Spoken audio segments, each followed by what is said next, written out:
오늘은 2단원에 해당하는 18페이지 생명활동과 에너지. 형제 문제 안 풀었더라? 다음 주까지 좀 풀어와. 준이, 네. 너도 네.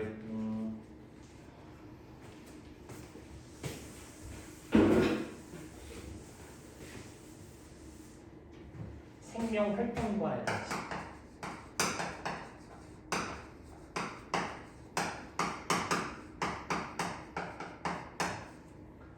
생명체가 생명활동을 하기 위해서는 에너지가 필요하다.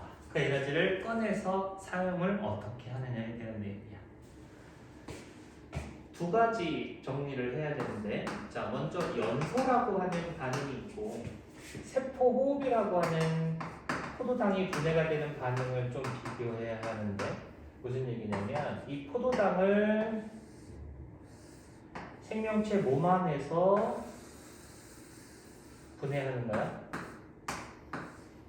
포도당을 생명체 밖에서 분해하는 거야. 그럼 이 둘은 무슨 차이가 있느냐는 거지. 생명체 밖에서 포도당이 분해가 되면 반응이 이렇게 한 번에 일어나는 거야. 그래서 한 400도 정도의 고온 상태에서 반응은 한 번에 일어난다. 그러면 이 포도당 안에 들어있는 에너지도 한꺼번에 나오는 거야.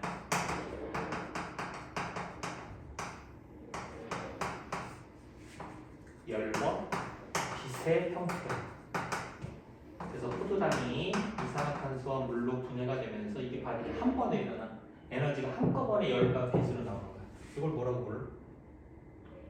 이걸 뭐라 그래? 물질이 연소될 때 발생하는 빛과 열. 그렇지, 이걸 불이라고 하는 거야. 불. 이해됐어? 우리는 반응이 체온, 저온 상태에서 내가 분해가 될 수 있어. 그 반응이 이렇게 일어난대. 이런 식으로 단계적으로 일어나는데, 그럼 우리 몸에서 포도당은 저온 상태에서 단계적으로 일어날 수 있는 이유는 효소가 관여하게 됩니다. 그래서 효소라고 하는 애가 여기도 관여하고 여기도 관여하고 여기도 관여해. 이제 종류는 좀 달라. 서로 다른 세 종류의 효소가 분해하고 또 B가 분해시켜주고 또 C가 분해시켜주고. 그래서 효소 때문에 저온 상태에서 반응이 단계적으로 일어날 수 있는 거야. 근데 연소는 효소라고 하는 애가 반응하지 않기 때문에 고온에서 반응이 한 번에 일어나는 거야. 그러니까 이런 차이가 있는 거야. 또 하나의 차이. 여기서 발생하는 열 에너지와, 자, 우리는 여기서 에너지가 조금 나오고 조금 나오고 조금 나오는 거야, 에너지가. 근데 에너지는 이렇게 단계적으로 소량씩 나오는데, 이게 열 에너지하고 ATP라고 하는 에너지입니다. 그럼 연소될 때 발생하는 열 에너지와 세포호흡을 통해서 발생되는 열 에너지의 차이. 얘는 세포가 손상을 입지 않은 저온 상태이기 때문에 세포 손상이 없지만, 여기 있는 연소될 때 방출되는 이 열 에너지는 고온 상태이기 때문에 세포가 손상을 입고. 차이점이 이해됐어? 공통점을 말해볼래? 이런 거 시험에 나올 수 있어. 공통점. 두 반응의 공통점. 이산화탄소랑 물이 그렇지. 왜 이산화탄소와 물이 나올까? 포도당하고 산소랑 연소시켰습니다. 그렇지. 산소가 관여하는 반응이야. 둘 다 포도당을 산소를 이용해서 분해하는 거야. 그렇기 때문에 포도당이 산소에 의해서 분해가 되면 무슨 분해? 완전 분해가 되는 거야. 그래서 생성물이 이산화탄소와 물이 만들어지는 공통점을 갖고 있는 거야. 또 하나의 공통점은 뭐가 있을까? 에너지가 방출된다. 발열 반응. 자, 그럼 여기서 문제. 연소가 에너지 방출량이 많을까? 세포 호흡이 많을까? 에너지 방출량. 누가 많이 방출될까? 일로 와. 누가 많이 방출될까? 어? 세포? 같은 양 많은 경우에 똑같은 양이 나와요. 이게 에너지 방출량이 같아. 둘 다 포도당이 어떻게 분해됐어? 둘 다 완전 분해됐잖아. 그러니까 이 빠져나오는 에너지가 한꺼번에 나오느냐, 에너지가 단계적으로 나오느냐의 차이가 있는 거지. 완전 분해됐기 때문에 방출되는 에너지는 어떻다? 똑같다라는 거야. 이게 공통점인 거야. 자, 네 번째. 반응물이 동일하다.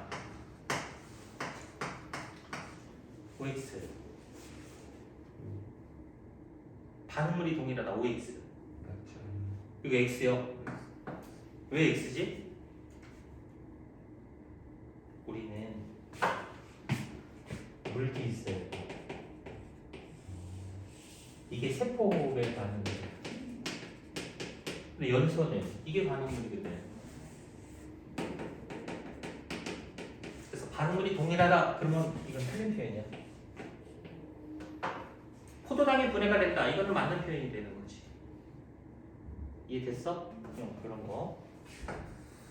그러면 이 세포호흡이라고 얘기하는 것은 생명체 몸 안에서 일어나는 화학 반응이잖아. 그럼 생명체 몸 안에서 일어나는 화학 반응을 네 글자로 뭐라고 불러? 생명체 몸 안에서 일어나는 화학 반응, 물질 대사라고 부르는 거지.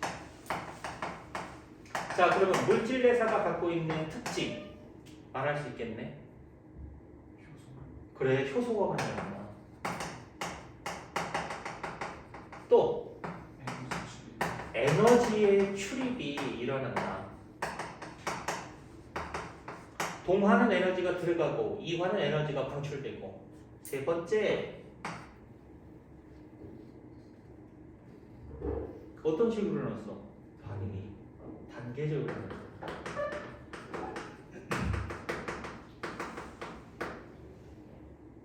이해됐어? 왜 단계적으로 일어날 수 있다고? 효소 때문에.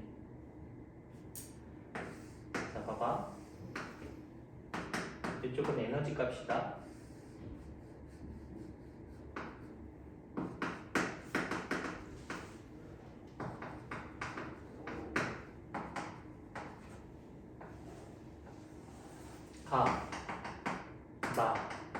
가는 무슨 반응이게? 이산화탄소를 물을 포도당으로 만들었어. 그러니까 이거는 광합성이라고 하는 거지. 그럼 나는? 그래, 이거 세포호흡이야. 그럼 광합성은 반응이 한 번에 일어나고 세포호흡은 단계적으로 일어나고. 이해됐어? 이러면 만하는 거야.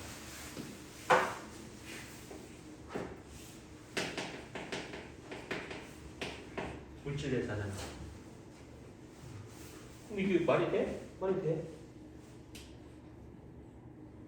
이렇게 단계적으로 일어난 걸 이렇게 표현을 한 거야. 내가 나쁘려고. 그러니까 물질 대사는 무조건 어떻게 일어난다고? 단계적으로 일어나는 거야. 광합성도 단계적으로 일어나고 세포호흡도 단계적으로 일어나는 거야. 반드시 효소가 반응하는 거고 반드시 에너지 출입이 동반되기 때문에 물질 대사를 다른 말로 뭐라고 부른다? 에너지 대사. 이렇게도 표현할 수 있다고. 됐어? 그래서 거기 맨 위에 왼쪽에 생명체 몸 안에서 일어나는 세포호흡과 생명체 밖에서 일어나는 연소에 대해서 비교했고 두 반응의 공통점까지 정리를 했고, 그리고 오른쪽에 물질 대사가 가지고 있는 세 가지 특징. 반드시 에너지 출입이 일어난다. 효소가 관여한다. 반응은 단계적으로 진행된다. 자, 그 밑에 지난 시간에 했던 동화작용과 이화작용. 동화, 네모 박스에 뭐가 들어가야 될 것 같니? 합성이라는 단어가 들어가야 되겠고, 이화는 분해라는 단어가 들어가야 되겠지. 대표 반응 광합성, 단백질 합성, DNA 합성 전부 다 동화. 그 다음에 세포호흡, 그 다음에 소화 이런 것들은 이화작용을 대표하는 반응. 자, 에너지 준위값을 가지고도 구분할 수 있어야 되는데 생성물이 에너지가 많어. 무슨 반응이야? 동화 반응이지. 반응물이 에너지가 적어. 그럼 무슨 반응이야? 동화 반응이지. 그지? 그래서 시간에 따라서 에너지 준위값이 올라간다? 그럼 동화고, 시간에 따라서 에너지 준위값이 내려간다? 그러면 이화 반응이다라고 표현을 하는 거지. 그래서 반드시 이렇게 구분할 수 있어야 한다. 자, 그 다음에 18페이지 밑에 이제 에너지 전환, 이용, 이제 거기에 대해서 설명을 할 거고, 필요하면 필기해라. 사진 찍으면 돼. 얼른 찍어. 오케이.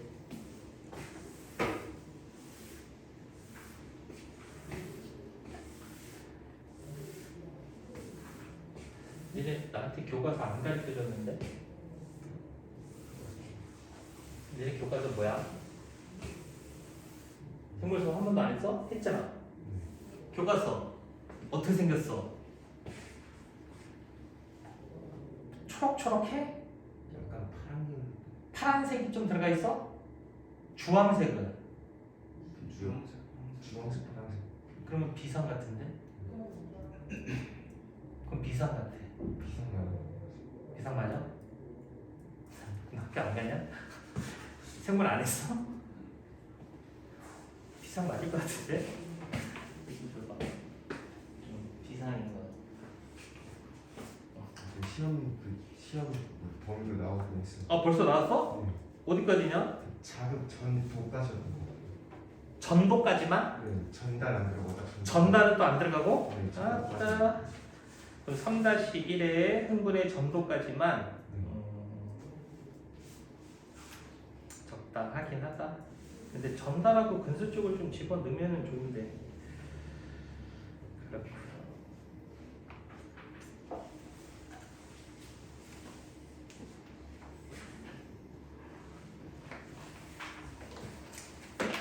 단원이 관건이지. 자, 에너지를 이제 어떻게 꺼냈을 거냐. 자, 세포에서 주로 에너지원으로 이용이 되는 물질이 뭐니? 세포가 주로 에너지원으로 사용되는 물질. 세 글자. 에너지원으로 사용되는 물질. 에너지원. 응? 포도당이지, 포도당. 포도당 안에는 화학 에너지가 지금 저장되어 있는 걸 얘를 분해해야 돼. 산소를 써서. 그럼 아까 산소를 쓰면 포도당이 어떻게 분해되나 그래서? 그래, 완전 분해. 그러면 이산화탄소와 물이 만들어지면서 그 안에 들어있었던 이 에너지가 빠져나오는데 어떤 형태로? 열 에너지, ATP라고 하는 에너지. 이거는 포도당 속에 들어있는 것과 같은 화학결합 속에 들어있는 화학에너지다라고 표현을 해. 이거를 가지고 주로 체온을 유지할 때 주로 쓰고, 요거를 이용해서 생명 활동에 사용을 하는데, 자, 생명 활동에는 어떤 것들이 있는지 세 가지를 써라. 이런 것도 나왔어. 생명 활동? 우리가 근육으로 움직이는 거, 이것도 생명 활동이야. 그럼 우리가 몸에서 필요로 하는 물질을 만드는 거, 물질 흡성, 이런 것도 생명 활동이고, 물질을 다른 장소로 보내, 물질의 이동, 이런 것도 생명 활동이고, 뭐 정신작용, 이런 것도 생명 활동이고, 우리는 아니지만 빛에너지로 바꾸는 애들도 있고, 열에너지, 그 전기에너지로 바꾸는 애들도 있기는 있어. 이게 그 반딧불이가 빛에너지로 바꿔서 발광을 통해 배우자를 유인하는 거고, 전기 뱀장어, 전기 가오리, 이런 애들은 ATP 안에 들어있는 걸 이용을 해갖고 사냥도 하고 자기 자신을 보호하기도 하고. 그래서 우리는 요 정도.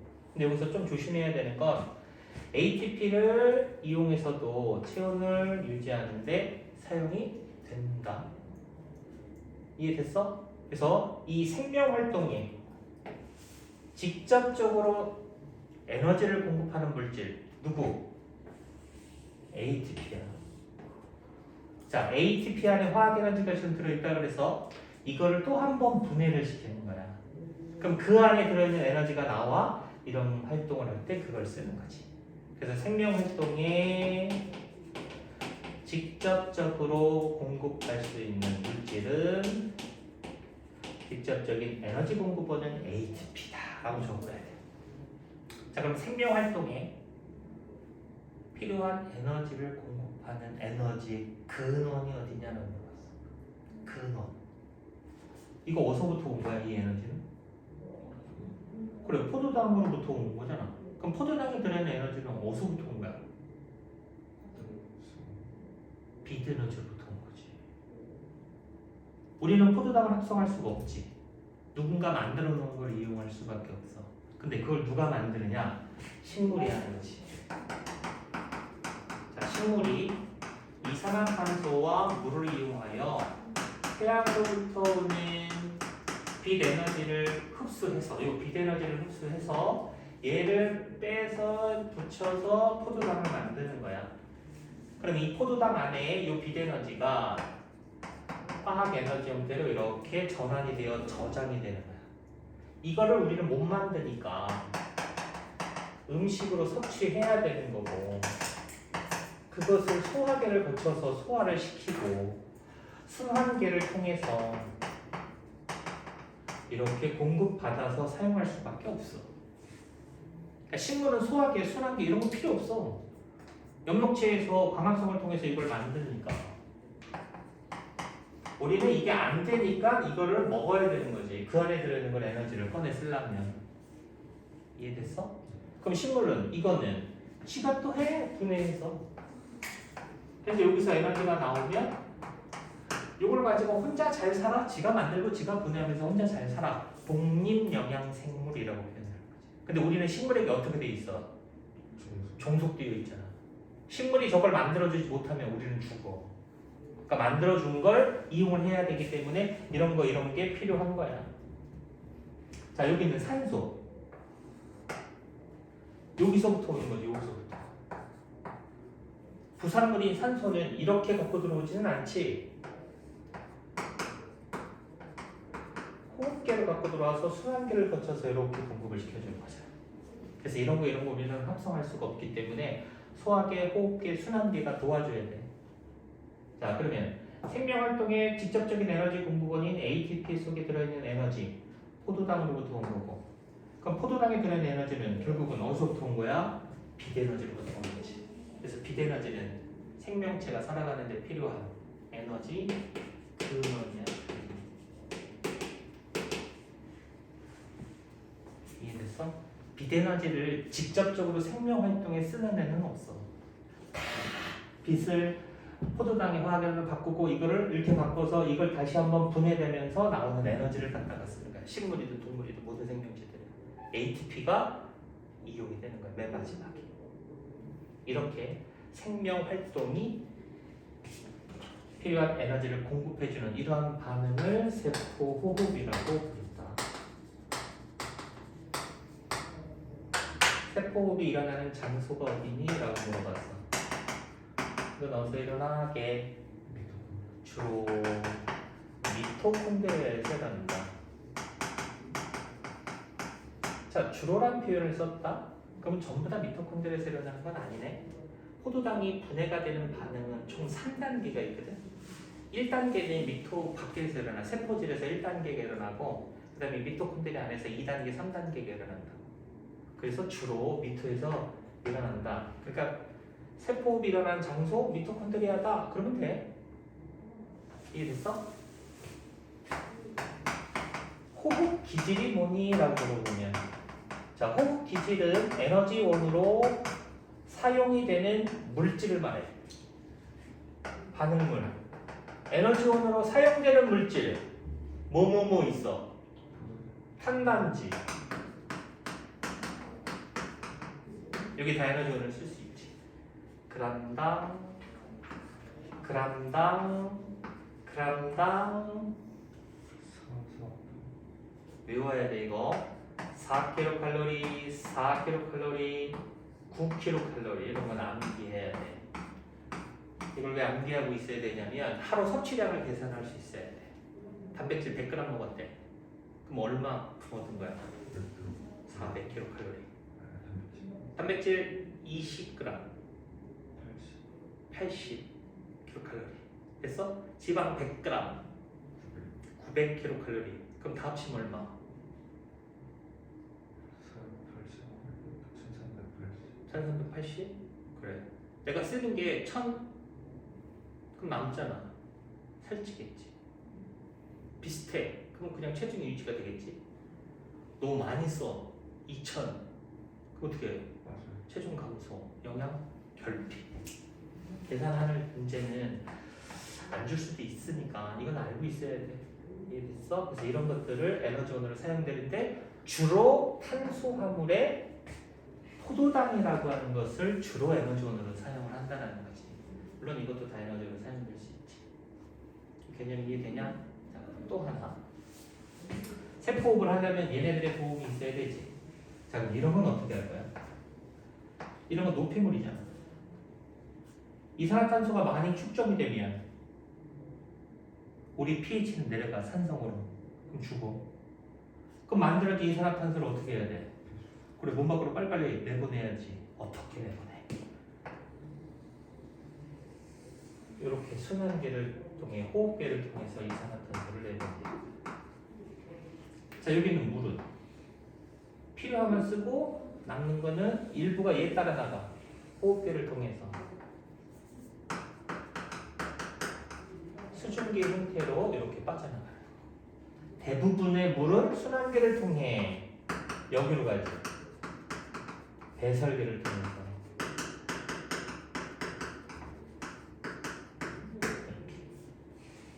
됐어? 그래서 땀과 오줌으로 이렇게 내보내주는 거야. 대부분의 물. 그러면 이거 하려면 얘네들이 도와줘야 돼. 소화계, 호흡계, 순환계, 배설계. 그래서 이 다음 단원이 네 기관계들의 통합 조절이야. 알겠어? 화살표를 막 줄 거란 말이야. 그럼 그 화살표에 어떤 물질의 이동이 포함이 되는 거고 그 각각의 기호는 소화계인지 호흡계인지 순환계인지 배설계인지 그런 걸 맞춰야 돼. 그래서 어떤 물질은 이렇게 어떤 경로를 통해서 어디로 빠져나가는지 이런 것들에 대한 해석을 할 수 있어야 되고 또 하나 이런 것도 물어볼 수 있는 거야. 이런 거 기역, 니은 뭐 이런 식으로 기호를 주는 거 이런 것도 물어봐. 이런 것도 이게 뭐냐 뭐 이런 식으로 물어보는 거지. 그럼 열 에너지 나머지는 ATP 에너지. 포도당을 깨야 되니까 기역은 산소, 니은은 노폐물이 이산화탄소 저런 것들도 유추할 수 있어야 되는 거고. 이해됐어? 그 다음에 요거 하자. 생명활동의 직접적인 에너지 공급원으로 이용이 되는 ATP의 구조에 대해서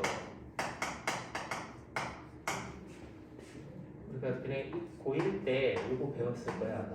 탄소 하나, 둘, 셋, 넷, 5개인데 여기에 OH가 결합된 탄소 5개짜리 물질.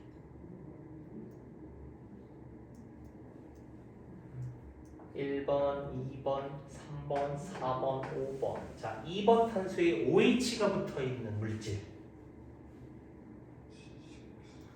리보스.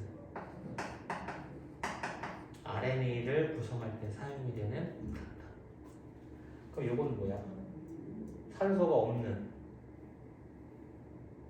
옥시가 떨어졌지. 디옥시리보스. 그게 DNA를 구성하는 다. 근데 이제 이 리보스라고 하는 이 물질에 여기에 이렇게 아데닌이라고 하는 물질이 가서 달라붙는 거야. 염기 중에 아데닌이라고 하는 거 있지. 얘가 이렇게 붙어. 얘 여기. 그러면 요 구조물을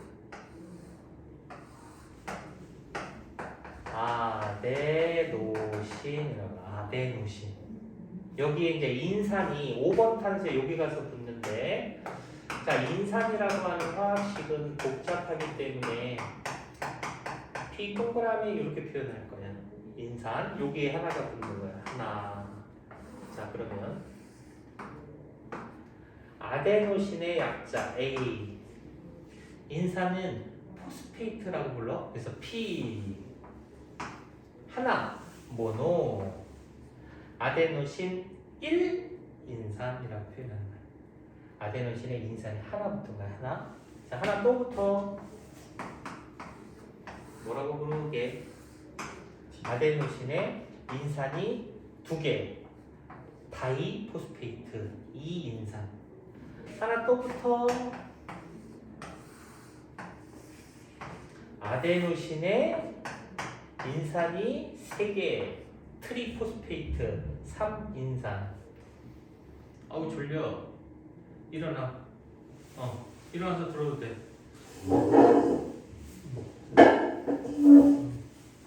졸리면 일어나서 잠 깨고 수업 듣는 게 더 낫지. 이게 ATP라고 하는 구조인데 여기서 이런 문제가 발생해. 인산은 수용액에서 음전하를 띈다. 그럼 봐봐. 얘가 음전하야. 얘도 음전하야. 그럼 얘도. 그럼 첫 번째 인산, 두 번째 인산, 세 번째 인산. 자, 첫 번째 인산이 여기 아데노신에 붙을 때에는 큰 어려움 없이 적은 에너지로 여기를 붙일 수가 있어. 근데 여기가 문제야. 야, 잘 붙겠냐? 같은 극은. 그래, 청력이 발생해서 밀어내잖아. 그러니까 이거 여기 들어가는 에너지로는 얘 택도 없어 못 붙여. 여기도 마찬가지야. 세 번째로 여기도 못 붙여. 그래서 여기와 여기는 다른 화학 결합보다 더 많은 에너지가 들어가 있어. 그래서 여기 2개의 결합, 여기하고 여기의 결합을 고에너지 인산 결합이라고 표현을 하는 거야. 그러니까 다른 화학 결합보다 더 많은 에너지가 들어가 있는 건 바로 이 2군데야. 책에는 그냥 직선으로 표현되어 있을 거야. 근데 원래는 물결 표시가 고에너지 인산 결합을 의미하는 거야. 이해됐어? 이렇게 해서 여기 결합보다 더 많은 에너지를 갖다 집어넣어서, 자, 이렇게 해서 ATP를 만들었다 치자. ATP를 분해한다 그랬지. 거기서 나온 에너지를 집어넣는다고 그랬지. 그럼 이걸 분해한다라는 얘기는 요 인산을 하나 띄는 거야. 그럼 그 결합에 들어갔던 에너지가 나오는 거거든. 그 에너지를 갖다가 생명 활동에 이용이 되는 거야. 이거 이해됐어? 그래서 이것을 식으로 나타내 보면 이렇게 된다.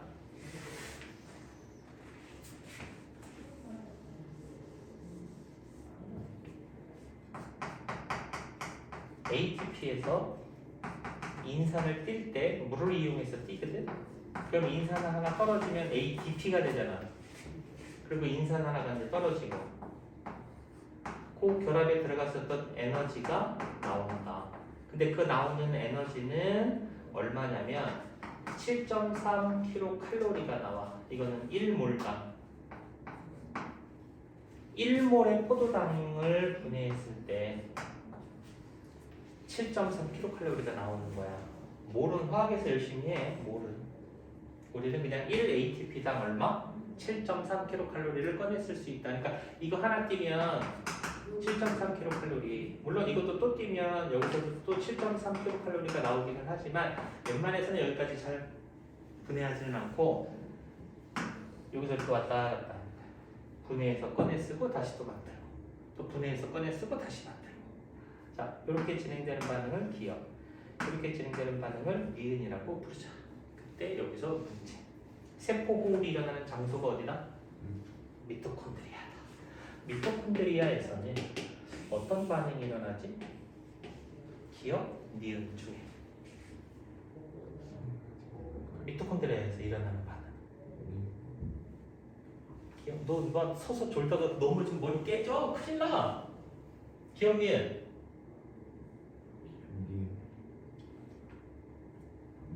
니은? 찍어. 둘 중에 하나. 빨리 찍어. 빨리 찍어. 대답하니까 수업 안 한다. 아직 고민 중이야? 고민해.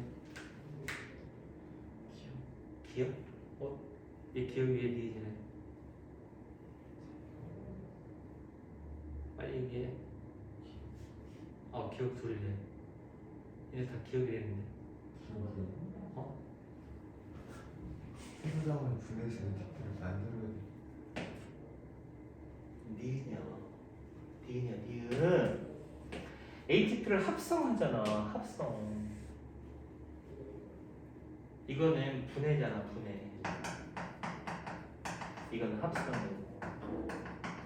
근데 이 니은 과정이 미토콘드리아에서 일어나는 거지. 그러면 기억은 어디서 일어나는 거야? 세포질에서 일어나는 거야.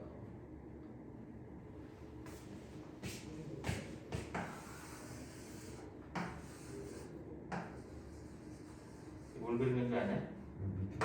이걸 미토콘드리아. 포도당을 에너지원으로 사용을 하지. 일단 쪼개고 집어넣어서 1단계, 2단계, 3단계. 그래서 여기서 ATP가 만들어져요. 그러니까 합성이지. 그럼 이게 나오는 거지.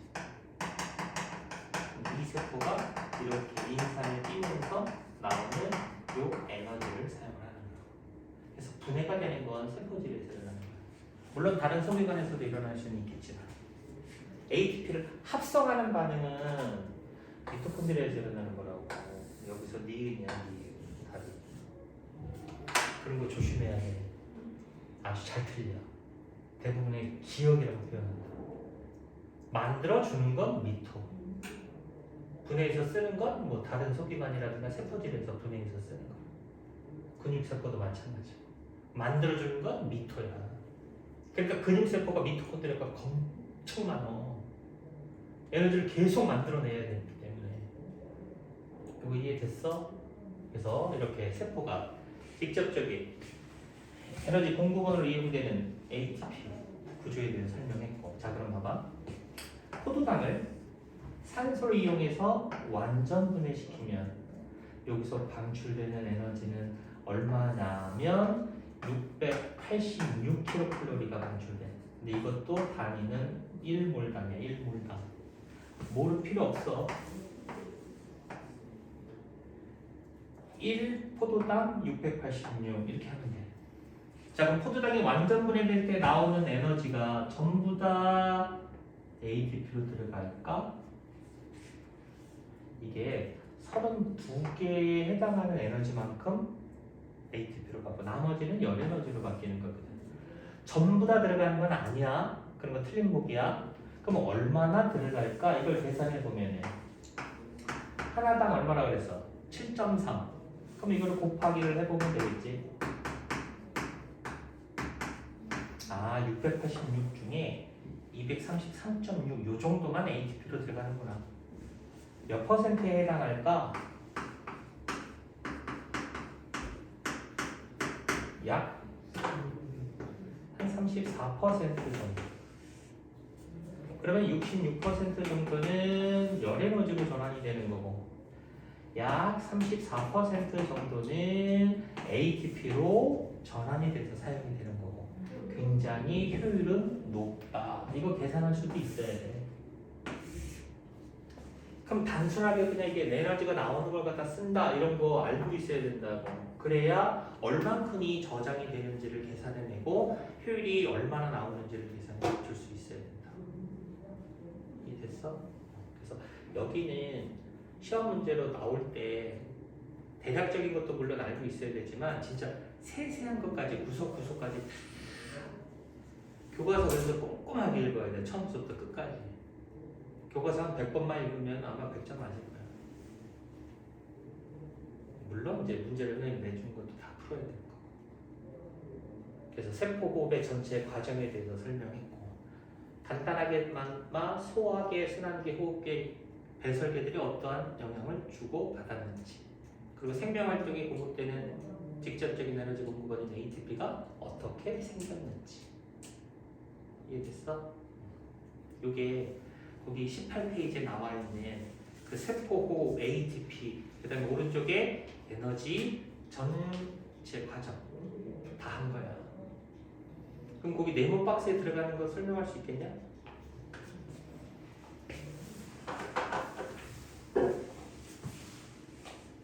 그럼 뭐 들어가야 돼? 그래, 주로 세포의 미토콘드리아, 그 다음 이산화탄소, 물, 그 다음 일부는 ATP의 저장, 나머지는 열 이런 거. 그지?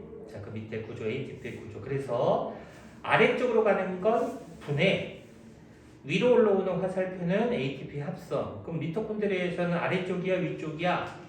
위쪽으로 진행되는 반응을 미토에서 한다라고 적혀있지.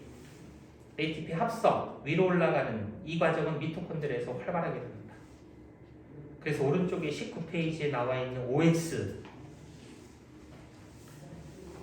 1번 디오고노토 니온은 CO2? 그러네. 2번 가는 줄 미토에서 일어난다.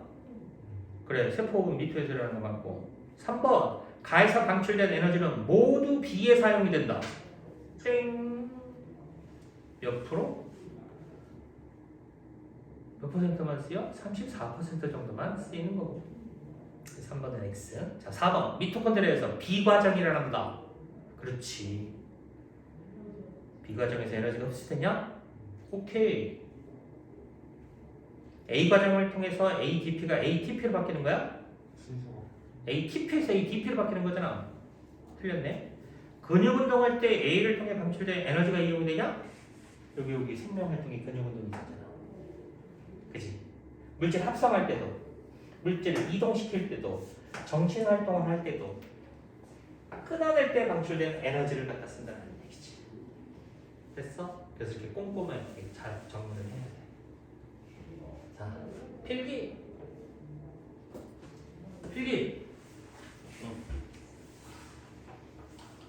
필요하면 찍어.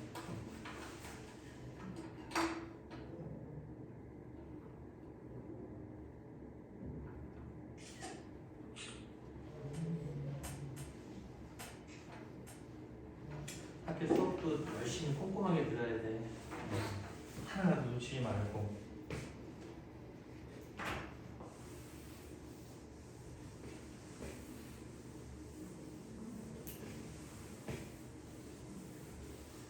문제가 많이 어렵게 나오지는 않을 거고 어려운 문제 한두 문제 정도로 등급을 가릴 거니까 기본을 잘 닦고 가야 돼.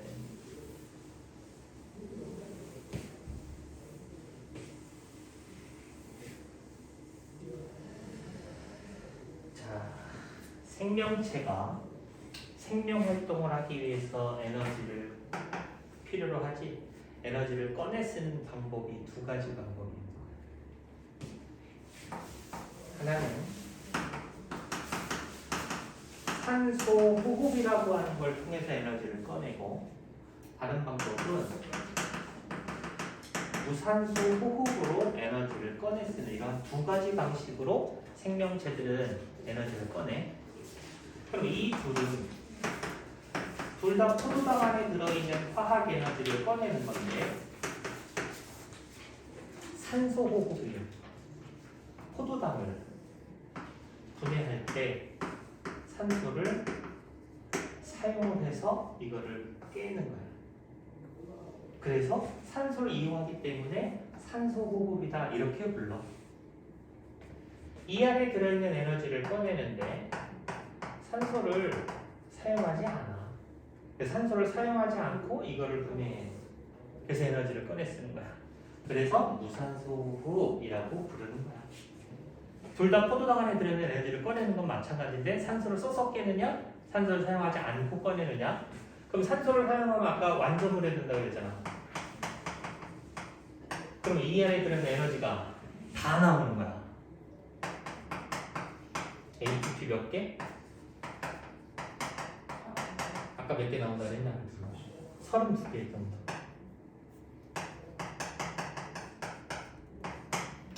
산소를 쓰지 않고 분해하잖아? 그럼 이산화탄소 물로 안 만들어져. 완전 분해가 안 돼. 중간 산물 이런 거 만들어져. 근데 이 중간 산물이라고 해도 상관은 없고 최종 산물이라고 해도 상관은 없어. 그래도 에너지는 나와. 불완전 분해. 자, 에너지 방출량 ATP 2개. 여긴 32개, 여긴 2개. 세포 입장에서는 뭐가 좋아? 산소 호흡이 훨씬 더 유리해. 근데 산소 호흡을 하지 않고 살아가는 생물도 많어. 걔네들은 욕심이 없는 거지. 그냥 2개 정도면, 2개 뭐 더 가져. 그냥 2개 정도면. 자, 그러면 이 두 반응에서 에너지가 차이가 나지. 그럼 그 차이 나는 에너지는 어디로 갔어? 불완전 분해 과정에서 나머지 에너지 어디로 갔어? 이 안에 들어있는 거야. 중간 선물에 미처 못 나오는 거야. 완전 분해되어야지만 다 나오는데 불완전 분해가 됐기 때문에 아직까지 이 안에는 에너지를 가지고 있는 거야. 미처 다 못 나온 거야. 요 물질의 종류가 젖산이라고 하는 물질도 있고 알코올이라고 하는 물질도 있어. 알코올은 술. 그럼 이건 뭐야? 먹어봤냐? 젖산 먹어봤어? 안 먹어봤다고? 멍치지 마. 요거트 안 먹어봤어? 먹어봤지? 김치 안 먹어봤어? 먹어봤지? 그 김치의 시큼한 맛, 떠먹는 요거트의 시큼한 맛, 그게 젖산이야. 그럼 여기에는 에너지가 있어 없어? 있다니까. 술에 에너지가 있어 없어? 있어. 그래서 술만 먹고도 어느 정도까지는 살 수 있어. 거기 에너지가 들어있으니까 다른 영양소 결핍 때문에 오래는 못 살아. 내가 대학교 때 좀 해봤거든. 한 40 며칠 동안 저녁에 밥 안 먹고 술만 먹었다. 와, 키로수가 한 14, 5kg 정도가 빠지더라고. 이게 더 하면 죽겠다 싶어갖고 40 며칠에 그냥 멈췄어. 그냥 밥 먹기 시작했어. 처음에 재미삼아 했어. 친구랑 이거 며칠이나 버틸 수 있을까? 안 되더라고. 여기 에너지 있어? 그럼 잘 들어봐. 이것이 동시에 만들어질까?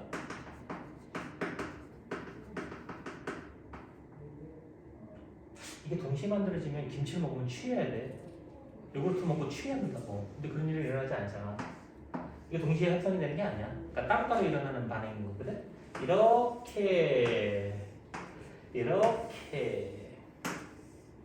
이 반응이 다른 생명체에서 하는 거야. 요건 누가 하는 거냐면 젖산균, 유산균이 하는 거야.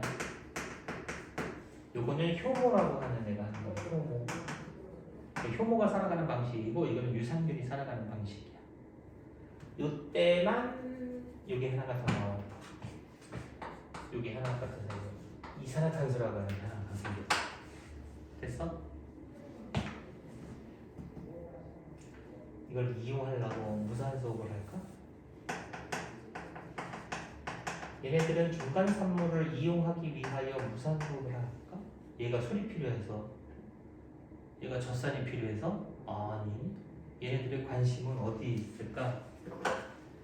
요 에너지에 관심이 있는 거야. 깼어? 나오는 요거에 관심이 있는 거야. 요거에. 이런 거? 에이, 얘네들은 이용도 안 해. 그럼 저걸 누가 이용을 해? 우리가 하잖아. 우리가. 그래서 이 무산소 호흡을 인간에게 이로운 물질이 만들어진다. 발효라는 단어를 쓰는 거야. 새로운 물질이 만들어지면 부패라고 하는 것이. 그래서 발효에는 김치가 숙성이 되는 젖산 발효, 술이 만들어지는 알코올 발효, 이러한 과정들이 있는 것이고, 부패는 사체 배설물은 분해되어야 하니? 분해 안 되면 안 돼? 사체 배설물은 꼭 썩어야 되냐? 분해돼야 돼? 안 되면 안 되냐고. 뭐가 안 좋아? 땅에다 파묻어 버리면 되지. 썩거나 말거나. 그럼 뭐야? 니네 몸을 구성하는 구성 원소에는 뭐가 있어? 산소 있지? 산소, 수소, 질소, 인, 아이오딘. 그런 거 다 어디서 왔어? 지구상에 전에 살았던 다른 생명체들의 몸을 구성하고 있는 걸 다시 재사용한 거야. 그럼 우리도 죽으면 탄소, 수소, 산소, 질소는 다시 환경으로 되돌려야 다른 생명체들의 몸을 구성하는 유기물의 재료로 또 쓸 수 있다. 그러니까 반드시 부패는 일어나야 돼. 생태계 내에서 물질의 순환 과정에 필요한 반응이야. 여기 굉장히 굉장히 중요한 반응이에요, 운동이. 그래서 부패균들에 의해서 사체도 다 분해되어야 되고 배설물도 다 분해되어야 물질 순환이 깨지지가 않는 거예요. 계속 돌려 쓰는 거야. 이해됐어?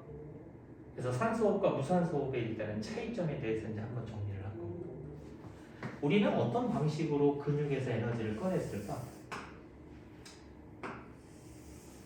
이게 골격근이야.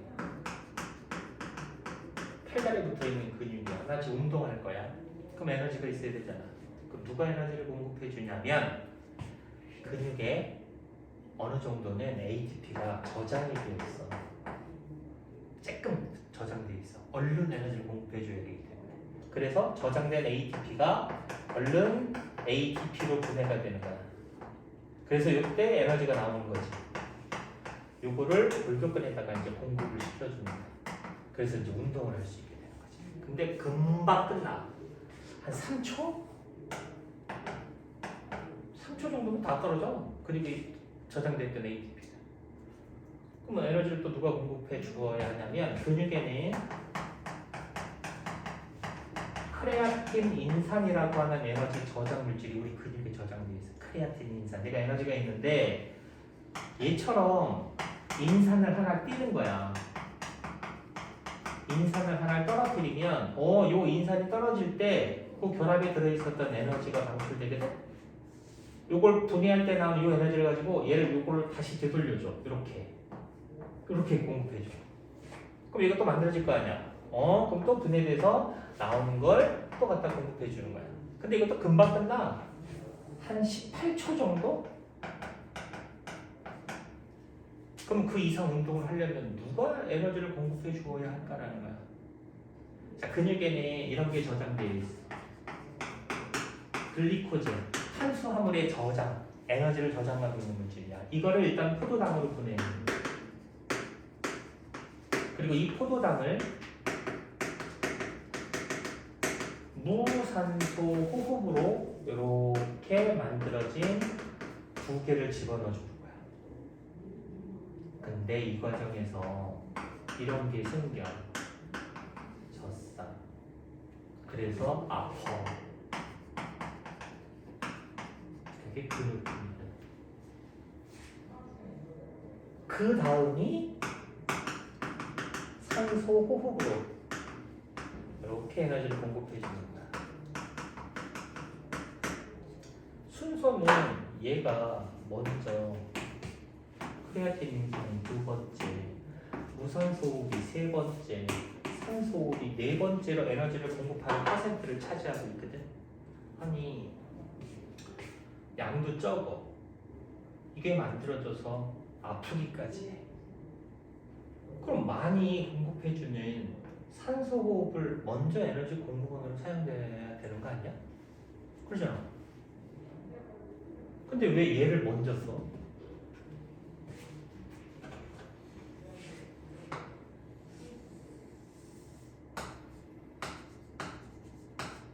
오래 걸려. 이거 기다리다가 죽어. 근육을 움직일 수가 없었어. 빨라. 아파. 어쩔 수 없어. 죽는 것보다 낫지.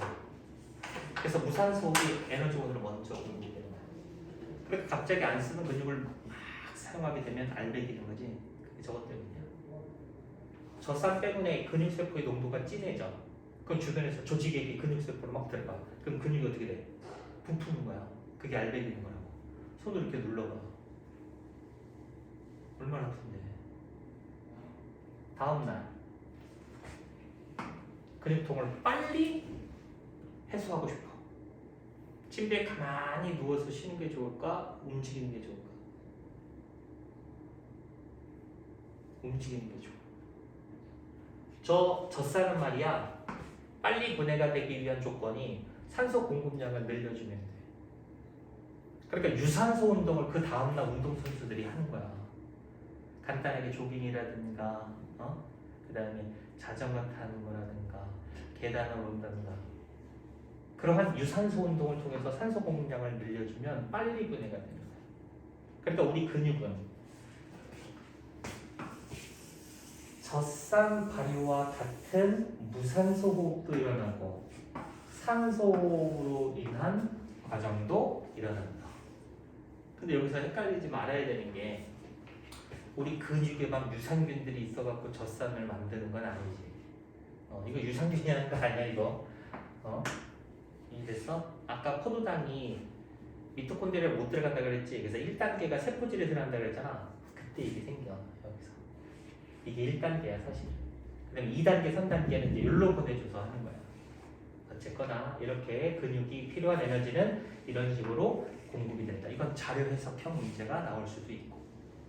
만약에 이런 마인드를 수업에서 하지 않았다면 그냥 산소호흡과 무산소호흡 정도만 비교할 수 있으면 되는 거고. 그다음에 또 하나 얘를 좀 얘기를 해야 돼. 효모라고 하는 거야. 효모. 헷갈리지 마. 효모 안에 효소가 들어있는 거다. 헷갈리면 안 돼. 얘는 생명체야. 균류에 속하는 단세포 생물이야. 효모. 얘가 좀 독특한 놈이야. 산소가 존재를 해. 산소가 존재하지 않아. 자, 그러면 효모가 사는 환경에 산소가 존재하지 않으면 얘는 무산소 호흡을 하면서 살아가는 거야. 알코올 반응을 통해서 에너지를 꺼내쓰면서 살아. 근데 산소가 있으면 이거 안 해. 산소가 있으면 이거는 산소 호흡을 해. 똑똑하지 않냐? 산소를 사용하면 이만큼이나 꺼냈을 수 있는데 산소가 있는 곳에서는 끼케야. 얘는 2개밖에 못 꺼내쓰잖아. 그럼 산소가 있는데 이걸 왜 해? 이걸 계속 하겠지. 그러면 개체수 증식은 산소가 있는 환경에서 효모의 증식이 일어나는 거야. 이때는 먹고 살기 힘들어. 난 자식을 안 낳는 거지. 요즘 결혼해서 자식을 안 낳는다잖아. 0.78명? 큰일 났어. 한 명도 안 태어나.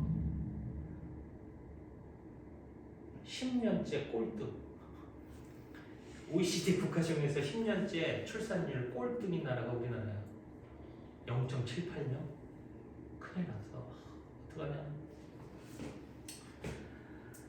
돈이 많이 들어서 그래. 돈이 많이 들어서. 어쨌거나 자, 포도주를 만들 거야. 포도주 만드는 거 되게 쉬워. 병에다가 포도를 씻어서 이렇게 집어넣어.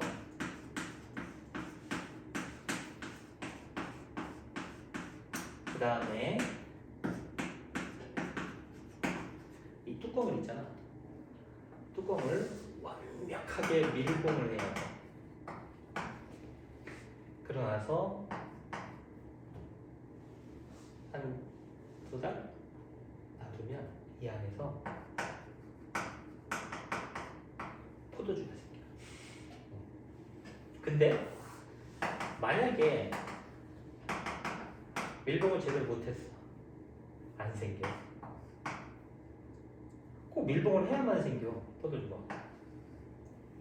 아니 난 포도당 집어넣는데 어떻게 여기서 술이 생겨? 포도를 세척해서 집어넣더라도 포도 껍질에 효모들이 붙어 들어가. 자연 상태에 존재하는 효모들이 있어. 아니 바나나를 까먹고 식탁 위에다가 올려놨는데 자꾸 날파리가 들어댕기지? 그 날파리가 밖에서 들어온 거야? 아니야. 과일 껍질에다가 초파리가 알을 낳은 거야. 그게 부화된 거야. 그래서 초파리가 껍질에서 자연적으로 만들어진 게 아니라 거기다 알을 넣고 그 알이 낀 거야. 그래서 초파리가 생긴다라는 표현을 쓰는 거지. 포도들 아무리 자주 잘 세척을 한다 해도 이렇게 효모가 같이 들어가. 그럼 포도 씻어서 집어넣을 때 이제 산소도 같이 들어갔겠지. 밀봉을 했잖아. 더 이상의 산소는 이제 안 들어가. 그럼 여기는 효모는 지금 무슨 조건이야? 산소가 있네. 증식을 언제까지? 언제까지 증식을 하겠어? 이거 다 쓸 때까지. 자, 이제 다 썼어. 이제 에너지를 꺼낼 수 있는 방법은 이 방법밖에 없어. 그때 술이 생기는 거야. 에탄올. 그래서 여기서 포도주가 생깁니다. 간단해. 이대로 만들어봐. 밀봉을 안 하면 왜 안 생겨? 밀봉을 안 한다는 얘기는 O2가 그래 들어간다는 얘기지. 이만큼이나 꺼냈을 수 있는데 산소가 있는데 이걸 한다고? 안 하지. 그리고 그 사이로 부패균도 함께 들어갈 수도 있어. 그럼 여기가 부패가 되는 거지. 이해됐냐? 그래서 이 효모라고 얘기하는 애는 이러한 두 가지 방식으로 살아갈 수 있는 생명체야. 우리는 산소가 없으면 죽지만. 이해됐어? 그래서 산소호흡이랑 무산소호흡이랑 비교할 수도 있어야 된다. 일단 요거 필기. 필기 없어. 산소 무산소 정리된 거 없어. 필기. 찍어. 찍어. 찍고 집에 가서 옮겨 적으면 돼. 잘 나왔어?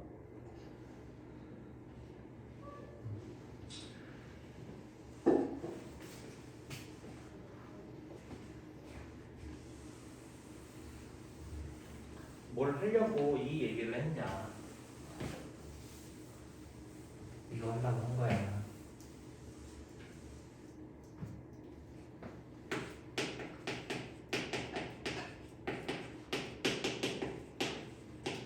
이 발효관 실험을 하려고 한 거야. 봐봐.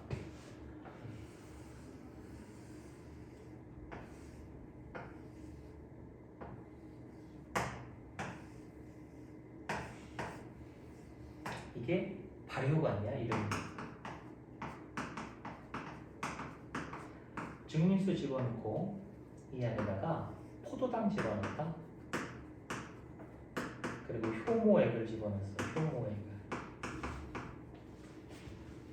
그리고 입구를 손마개로 막아. 손마개로 꽉 막아. 그리고 놔뒀어.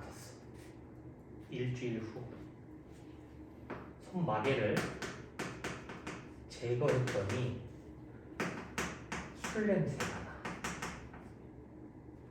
왜일까? 이게 첫 번째 질문이야.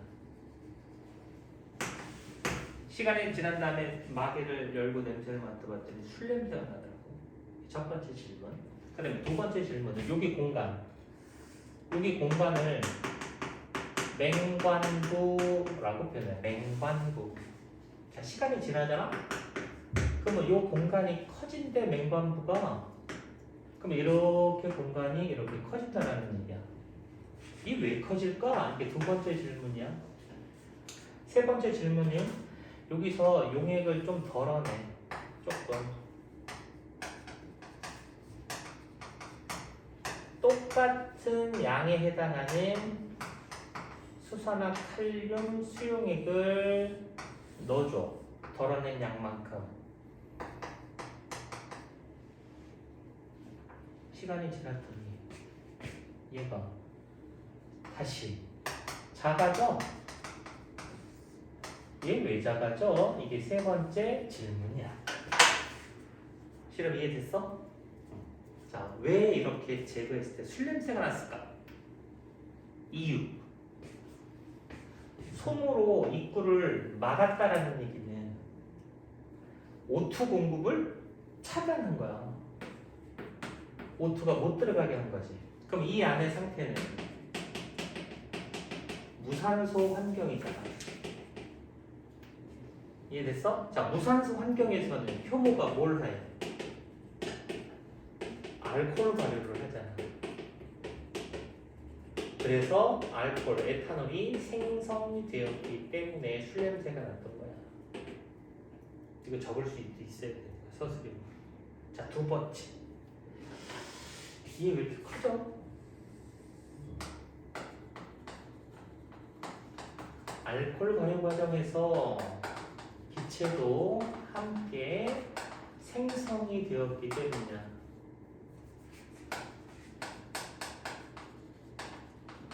그래서 여기서 얘가 분해가 되면서 알코올이 만들어지고 기체도 만들어져갖고 기체가 여기 자꾸 모이니까 기체 부피가 점점 늘어나서 얘를 이렇게 밀어서 얘가 이렇게 맹관부가 커지게 된 거야. 이게 왜 작아져? 요 KOH 용액이 이런 기능을 갖고 있는 물질이야. 이산화탄소 흡수. 이산화탄소를 흡수하는 기능이 있어, 이 물질은. 수산화칼륨은. 그럼 이걸 넣었다고? 그럼 얘가 줄어들었다는 얘기는, 아, 여기 기체가 CO2였구나. 그래서 이 KOH 용액으로 다 녹아 들어가서 기체가 줄었기 때문에 맹가부가 다시 쭉 올라가게 된 거라. 그래서 기체의 성분은 이산화탄소다 라는 사실을 알아낼 수 있었다는 거야. 그래서 이 발효관 실험이라고 얘기하는 것이 시험에 무조건 나올 거야. 서술형으로 이런 걸 물어볼 수도 있고 아니면 객관식으로 물어볼 수도 있고. 자, 여기서 기체 성분을 확인하는 또 다른 실험.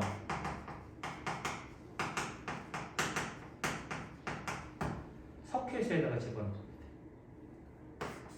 여기서 기체를 꺼낸 다음에 석회수에다가 넣어.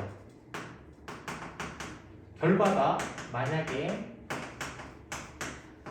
뿌옇게 흐려졌어. 그럼 기체는 뭐야? 따라서 기체 성분은 뭐다? 이산화탄소다. 이렇게도 알아볼 수도 있다고. KOH 용액을 사용해서 알아볼 수도 있고 꺼내서 석회수를 통과시켜 볼 수도 있고. 이해됐어? 그래서 이 발효관 실험 때문에 여기에서 이 얘기를 했다는 거야. 효모라고 하는 애. 자, 그러면 19쪽에 보면은 효모의 이산화탄소 방출량 비교하는 실험 하나 나와 있지. 거기 봐봐. 발효관 4개를 준비했다. 근데 1번에만 증류수를 넣었고 2, 3, 4번에는 음료수 종류를 다른 걸 넣어서 보니까 같은 양을 다 넣어줬네. 양은 통제 변연으로 다 똑같이 맞춰준 건데 A는 왜 음료수 안 넣었어? 1번은 그래, 그게 대조군인 거야. 발효관 1번은 대조군으로서. 그러니까 효모가 증류수를 분해해서 알코올 기체가 만들어지느냐라는 거지. 기체가 발효관의 입구를 손막이로 막은 다음에 온도 조건도 똑같이 해줬네. 35도 정도에서 항원 수조에다 똑같이 넣어준 거야. 그러니까 온도도 통제 변연으로 만들어 놓은 거고. 자, 일정 시간 간격으로 발생한 기체 부피를 측정했더니 4번에서 가장 많은 기체가 발생했네. 그 다음에 2번, 그 다음에 3번, 요 순서대로. 그러면 그게 무슨 차이로 인해서 기체 발생량이 이렇게 차이가 나지? 음료수에 포함된 포도당의 양이 달랐던 거야. 아, 그럼 음료수 C가 포도당이 엄청나게 많은 거지. 이해됐어? 그래서 당이 많을수록 기체 부피는 늘어난다고. 됐니? 자, 4번째 밑으로 내려가서, 자, 발효관 내부의 용액을 덜어냈고 그만큼의 수산화칼륨을 넣었대. 맹관부가 다시 줄어들었대. 기체의 성분은 이산화탄소구나 라는 거지. 이해됐냐? 그 다음에 오른쪽에 또 다른 실험도 이렇게 할 수 있어. 봐봐. 발효관 A, B, C를 준비했다. A에는 10% 포도당, 그 다음에 증류수. B에는 10% 포도당 효모. C에는 5% 포도당 효모. 그러니까 양은 다 똑같은 양씩 집어넣었지. 통제 변연인 거고. 그 다음에 하나 더. A, 증류수. 포도당이 분해가 되겠어? 효모랑 비교하려고. 대조군이지. 자, 근데 기체 부피가 B에서 C보다 많이 나왔네. 그럼 B는 10%의 포도당이고 C는 5%의 포도당이잖아. 그러니까 포도당의 함량이 높을수록 기체 발생량이 많다는 거지. 오케이. 그래서 뒤로 넘기면 거기 25페이지에 봐봐. 25쪽에 77번, 78번, 79번. 이 발효관 실험 3개 나오지? 그치? 그 객관식도 나오고 서술형도 나오지? 이거 연습 잘해야 된다는 거예요. 그래서 이렇게 생명활동과 에너지, 꺼내 쓰는 세포호흡에 대해서 쭉 정리를 한번 해봤다. 그 다음에 여기 중간에 있는 문제는 여러분들이 다 숙제로 해와야 되는 거고, 그 다음에 좀만 쉬었다가 4강 기관계들의 통합조절, 이제 거기를 진행을 하자. 좀만 쉬어. 저거 필요하면 필기하고.